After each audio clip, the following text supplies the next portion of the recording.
दिखाकर इस तरह की शान को ऊंचा किया, आज वही हमारी बेटियां उनके साथ कोई शोषण किया, अपना न्याय मांगने के लिए वहाँ बैठी हैं और आज उनको शुद्ध हो लेने लगा। ये सरकार और उसके मुखिया जब वो गोल्ड लेके आई तब उनकी शान में कितने कसीदे पड़ रहे थे, उनको दावतें दी जा रही थी, मीडिया के सामने बड़ी बड़ी बातें की जा रही थी, और आज वही हमारे देश और प्रदेश के मुखिया उन हमारी बेटी को शुद्ध और दुष्ट और वो गुंडा ब्रजभूषण को सपोर्ट किया जा रहा है और इस बात को जातिगत उसमें मोड़ देने का प्रयास किया जा रहा है। सर ब्रिजभूषण कह रहे हैं और एक श्रद्धा ने भी कहा है कि ये जो विपक्षी पार्टी है उनके बैठाए हुए पहलवान, उनको बार बार आरोप यही लगाया जा रहा है कि ये बड़े बड़े जो उद्यमी हैं उन्होंने बैठा रखा पैसे देते हुए। वही तो मैं बोल रहा हूँ ना, कितना बड़ा षड्यंत्र। आज वो देश की बेटियां अपने साथ हुए शोषण को मीडिया के सामने रो रही हृदय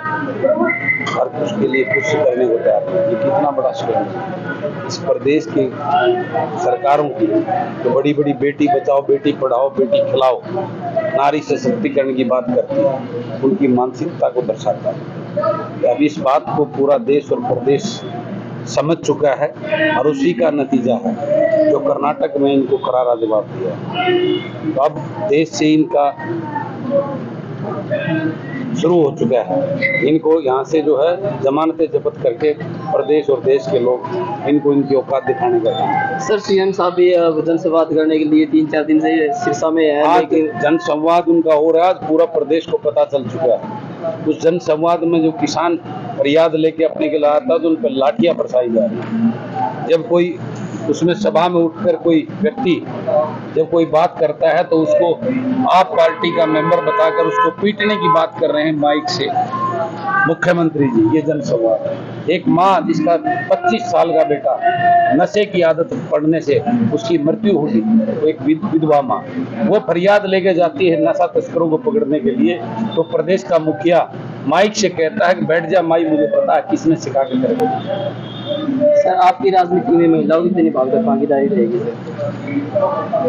महिलाओं को मैं बराबर का सम्मान देता हूँ और मेरा उद्देश्य तो महिला सशक्तिकरण में बेटियों को इसीलिए पढ़ाने एजुकेशन में फोकस करता हूँ। जब हमारी बेटियां पढ़ लिख कर हायर एजुकेशन लेंगी तो वो अपना हक और अधिकार लेना अपने आप सीख लेंगे। सर उचाना में आपका कितना भागीदारी रहेगी राजनीति के तौर पर देखा जाए? ये फैसला उचाना के लोगों को करना है। मैं तो सपोर्ट और कंधे से कंधा मिलाकर सपोर्ट कर सकता हूँ, इसका फैसला उचाना के लोगों को करना है। एक किसान का मेरे वर्ग किसान का बेटा बेटी उसको अपना प्रतिनिधि, एक ऐसा प्रतिनिधि खड़ा करके इन राजघरानों को इनकी औकात दिखाने के लिए इस उचाना की जनता को उठना होगा। बलराज कुंडू कुछ नहीं कर पाएगा, ये काम तो उचाना के लोगों को, उचाना की जनता को करना होगा।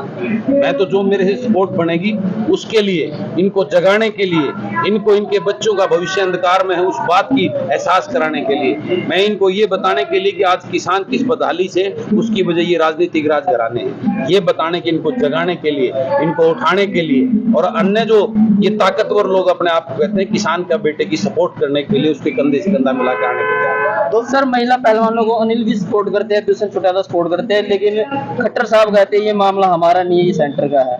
ये सब राजनीति है।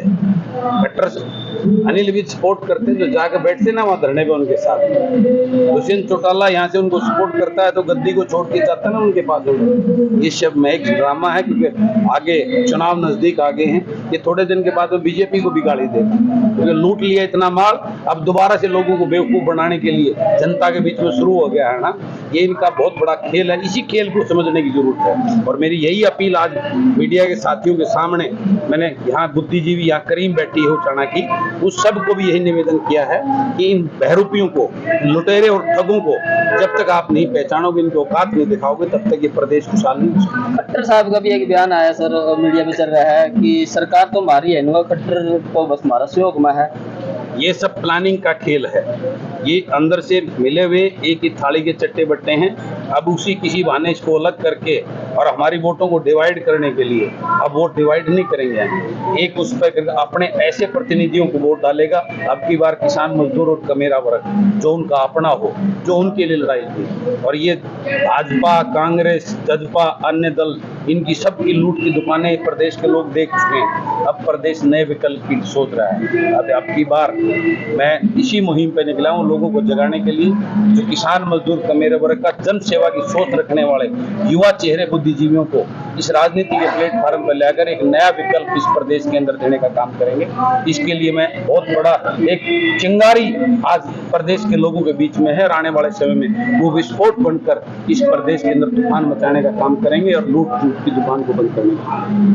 2024 में बलराज कुंडू अलग पार्टी लेके आएंगे या फिर निर्दलीय के साथ लड़ेंगे? बलराज कुंडू जन सेवा की सोच के किसान, कमेरा वर्ग और मजदूर के ऐसे पढ़े लिखे बेटों को लाने का उनकी भागीदारी इस राजनीति में करवाने का काम करेगा और इस लूट और झूठ की दुकान, राजघरानों के युवराजों की दुकान को बंद करने का काम। क्योंकि आपकी जो यात्रा शुरू हुई थी उस टाइम ये निकल के आ रहा था कि बलराज कुंडू अपनी पार्टी बनाने के लिए पद यात्रा कर बहुत जल्द इस जिंदगी बहादुर धरती से इन भोले वाले लोगों को ये बहला फुसला कर जो वोट लूटते हैं, इनको जागरूक करके इस दिन की धरती से बड़ा आगाज करेंगे। आप सब मीडिया के साथियों के सामने ठीक है।